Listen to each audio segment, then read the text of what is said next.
오늘 말씀은 시편 13편 말씀입니다. 여호와여, 어느 때까지니이까 나를 영원히 잊으시나이까? 주의 얼굴을 나에게서 어느 때까지 숨기시겠나이까? 나의 영혼이 번민하고 종일토록 마음에 근심하기를 어느 때까지 하오며 내 원수가 나를 치며 자랑하기를 어느 때까지 하리이까? 여호와 내 하나님이여, 나를 생각하사 응답하시고 나의 눈을 밝히소서. 두렵건대 내가 사망의 잠을 잘까 하오며 두렵건대 나의 원수가 이르기를 내가 그를 이겼다 할까 하오며 내가 흔들릴 때에 나의 대적들이 기뻐할까 하나이다. 나는 오직 주의 사랑을 의지하였사오니 나의 마음은 주의 구원을 기뻐하리이다. 내가 여호와를 찬송하리니 이는 주께서 내게 은덕을 베푸심이로다. 아멘. 할렐루야, 살아계신 하나님을 찬송합니다. 오늘 말씀을 통하여서 놀라운 하나님의 은혜와 평강이 여러분의 가정과 삶 가운데 충만하시길 주님의 이름으로 축원합니다. 오늘 이 시간에는 본문의 말씀을 중심으로 절망 중에 나타난 다윗의 믿음이라는 제목을 가지고 함께 은혜를 나누겠습니다. 본문은 하나님을 향한 다윗의 세 가지 질문으로 시작합니다. 여호와여, 어느 때까지니이까? 나를 영영히 잊으시나이까? 주의 얼굴을 나에게서 언제까지 숨기시겠나이까? 우리가 인생을 살아갈 때 하나님이 살아계신다면 나에게 어떻게 이러한 일이 일어날 수 있을까? 라는 의구심이 들 때가 있습니다.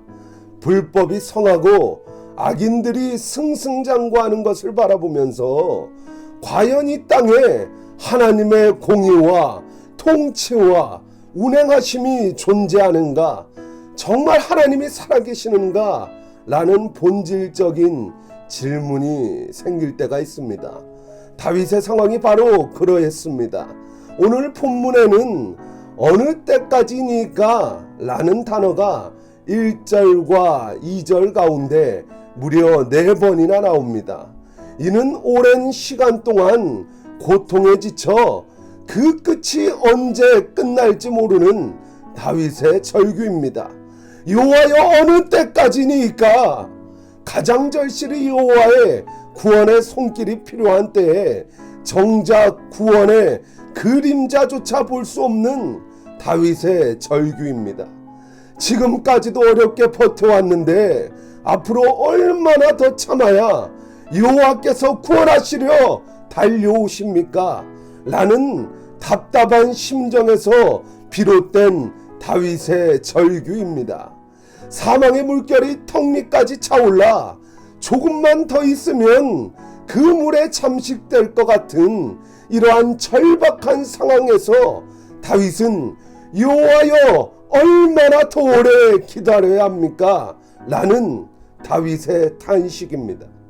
본문은 다윗이 쓴 시임이 밝혀졌으나 쓰여진 시기나 배경에 대해서는 명확하게 나타나지 않습니다. 그러나 대적들이 다윗을 압박하고 있음에도 하나님께서 어떠한 해결책도 제시하여 주지 않으시는 절망적인 상황에서 쓰여진 비탄시임을 우리는 알 수 있습니다.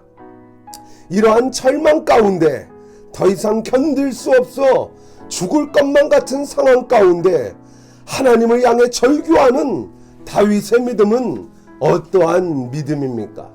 절망 가운데 나타난 다윗의 믿음은 신실하신 하나님을 믿는 믿음입니다. 본문 3절 상반절입니다. 여호와 내 하나님이여. 여기서 여호와라는 호칭은 당신의 백성과 언약을 맺으시고 이를 신실하게 지키시는 하나님을 나타날 때 사용됩니다. 다윗은 더 나아가 그 하나님이 내 하나님이라 고백합니다. 다윗이 내 하나님이라고 고백한 것은 지금은 비록 절망 가운데 절규하고 있지만 하나님께서 모든 어려운 사정을 아시고 자신의 일에 적극적으로 개입해 주실 것이라는 믿음입니다. 이스라엘 백성과 언약하시고 그들을 적과 꿀이 흐르는 가나안 땅, 약속한 땅으로 인도하신 하나님께서 나를 푸른 초장과 쉴만한 물가로 인도하실 것이다. 나 비록 지금은 답답하여 숨이 턱턱 막히고 그러한 절망 가운데 있지만 한번 약속은 반드시 이행하시는 신실하신 하나님께서, 나를 여기까지 인도하신 에베네셀의 하나님께서, 나와 영원토록 함께 하시는 임마누엘의 하나님께서 나를 반드시 절망 가운데 건져내시고 가장 좋은 길로 인도하실 것이라는 여호와 하나님에 대한 굳건한 믿음입니다. 다윗은 절망과 절규 속에서도 하나님을 향한 굳건한 믿음을 잃어버리지 않았습니다.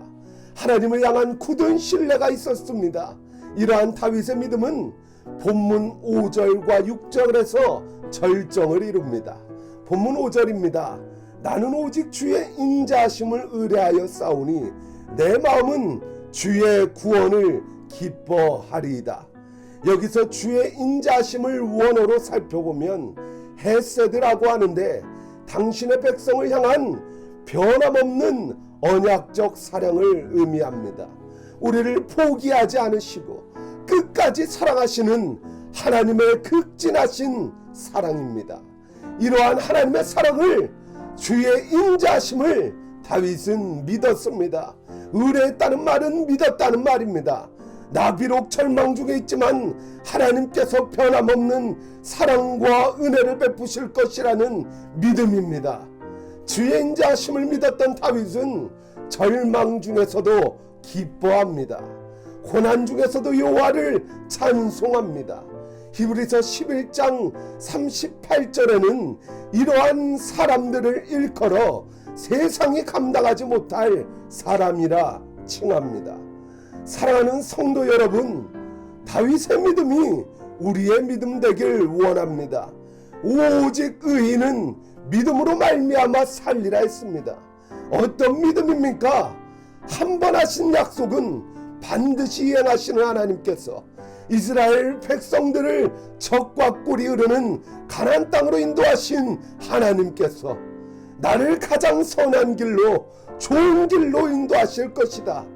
다윗의 고백처럼, 하박국의 고백처럼, 사도 바울의 고백처럼 원수들이 나를 쳐서 자긍하며 도무지 언제 끝날지 모르는 절망 가운데에서도 바벨론에게 나라를 빼앗기고 처참하게 포로로 끌려가는 상황 가운데에서도 사람들에게 매를 맞고 돌에 맞고 온갖 고난과 박해 가운데서도 하나님께서는 나를 반드시 의의 길로 인도하실 것이다. 오직 의인은 이 믿음을 가지고 살아야 될 줄 믿습니다. 절망 중에 계십니까? 반드시 기억하십시오. 오직 의인은 믿음으로 말미암아 살리라. 자기 아들까지 내어주신 그분의 사랑을 온전히 신뢰함으로 승리합시다. 비록 지금은 죽을 만큼 힘들고 절망스럽지만 모든 것이 다 하나님께서 우리를 가장 좋은 길로 인도하시기 위한 과정입니다. 끝이 아닙니다. 과정입니다. 반드시 하나님께서는 하나님의 때에 하나님의 방법으로 우리를 의의 길로 인도하십니다. 이 믿음으로 절망과 고난 중에서도 신실하신 하나님을 온전히 신뢰함으로 승리합시다. 불평불만 원망이 아닌 간절히 부르짖어 기도합시다. 역사하실 하나님을 기대하며 항상 기뻐하며 여호와 하나님을 찬송합시다. 다윗의 영성으로 세상이 감당하지 못할 믿음의 사람 되시길, 그 믿음으로 승리하시는 복된 여러분 되시길 주님의 이름으로 축원합니다. 기도하겠습니다. 살아계신 하나님, 다윗의 믿음이 우리의 믿음 되길 원합니다.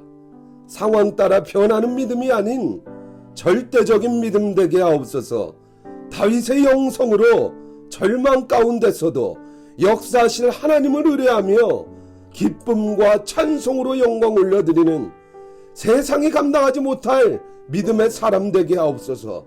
그리하여 세계와 열방 가운데 하나님의 영광을 선포하며 하나님의 나라가 이 땅 가운데 이루어지는데 쓰임받는 기둥 같은 일꾼 되게 하옵소서. 이를 행하시며 그것을 만들며 성취하실 여호와 하나님을 찬송하며 존귀하신 예수님의 이름으로 기도합니다. 아멘.